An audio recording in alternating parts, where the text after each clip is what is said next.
What up, nerds? My name is Leslie Smith. Welcome to the Nerdy Narrative, a channel where I talk about all sorts of science fiction, fantasy, and horror-related bookish things. If this is your first time visiting, welcome. And if you're someone who's been here a time or two before, welcome back. While you're watching this video, if you find you are enjoying this content, you've got a smile on your face, you don't want to miss the next one, don't forget to click on subscribe. And if you missed Friday's video, I announced my Scallywagathon TBR. I'll throw a link up in the cards for you if you want to check that out. I post Monday, Wednesday, Friday, and if that's not enough for you, there is a link in the description to the Nerdy Narrative Discord where you can come talk to all of the fam. So around here on Mondays, we talk about what we read in the previous week and what we want to read in the next week. I read a ton. The entirety of last weekend we spent under all these thunderstorm watches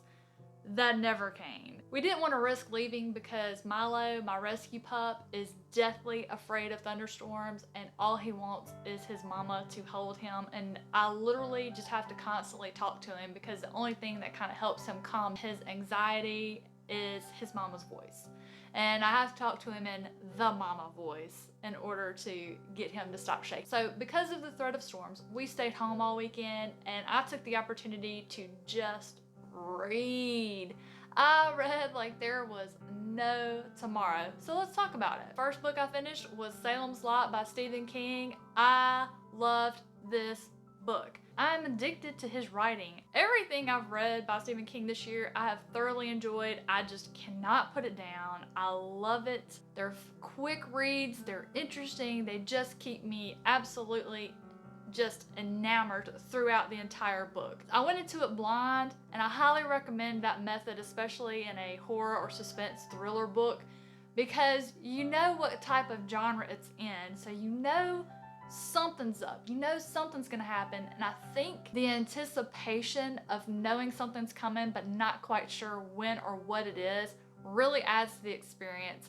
So 100%, if you haven't read this book, definitely give it a shot. So next up, I knocked out a chunk of the One Piece manga, which I buddy read with Una from the Codex Cantina. As always, his channel is linked down below. If you haven't checked out the dynamic duo that is Una and Crypto, you definitely need to make your way over there and experience literature in a way that you never have before. Una has now created a hashtag for us. It is Manga Mornings, and what we do is every morning we get up, have a big old cup of coffee, and read a manga together.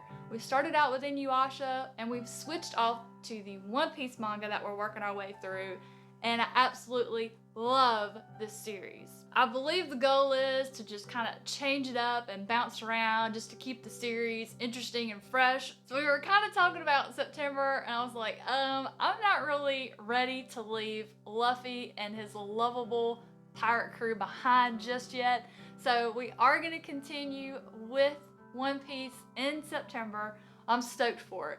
This is a fantastic manga. It's very much focused on loyalty, friendship, doing the right thing. At this point, there has been absolutely no nudity whatsoever. I would definitely say it's very safe to read with your children. I just love the positive messages. I love the hilarious jokes. The crew just has such a rapport with one another. I'm always chuckling my way through. It has so many cute animals, and I love animals. I don't care what kind of animal it is, I love it. And the way that Oda draws his animals just keeps me amused to absolutely no end. So next up, I read the 6th issue in Suspicious Behaviors series, Invasion from Planet WrestleTopia, and I was not disappointed. I absolutely adore this series. I believe it's only available on Comixology, so if you have a membership to that, all 6 issues are now available there. So the title probably gives it away a little bit. It is a wrestling comic, so if you're a longtime wrestling fan, you will love this series. It's very nostalgic to the 80s and 90s wrestling where everything was just really brightly colored. Everything in this comic just has those feels. The way that they're drawn, the way the characters talk, the color scheme that the artists use are just outstanding. I have asked them, and I'm not gonna quit asking them, please put this in print. I need a graphic novel of all of these. And if you take a look at them, you'll feel the same. They're extremely binge worthy. So I will caution you, if you sit down to read one, you're probably gonna read all 6 back to back. I read the story by Leo Tolstoy. The Codex Cantina have covered some stories by Leo Tolstoy. For some reason, that author stood out to me and attracted my attention, and I started looking through his works. And I was talking to Una about it. I was like, I really think I want to read Anna Karenina by Leo Tolstoy. And he said, well, I recommend you read Two Deer.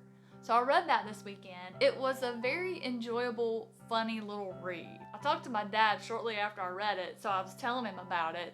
And when I explained to him about these officials and kinglets, how they made their decisions, he just said, well, it seems to me there's quite a few villages missing their idiots.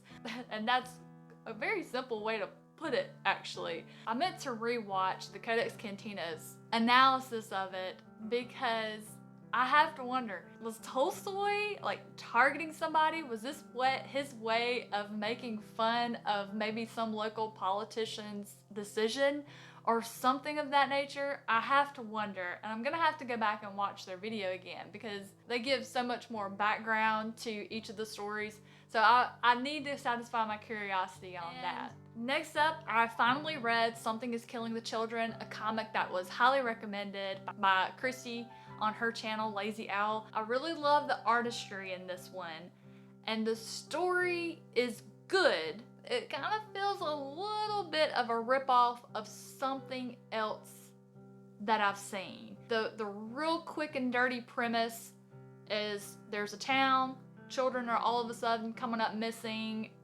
there's a monster that only the children can see. So it seems like I've either seen a movie or a series, or I've read something else that kind of had that same premise.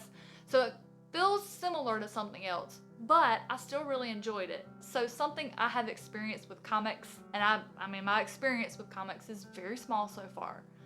Comics kind of have a choppy way of ending. The manga I've read has like a big storyline, but they also have little storylines, and they always make sure they kind of bring that little storyline to a close, so when it ends, you feel like it was a good place for it to end. But with a comic, it just kind of chopped it off. I really don't feel that I have enough information about this to say, yes, I highly recommend this comic. I'm gonna need to read another volume or two to form that opinion.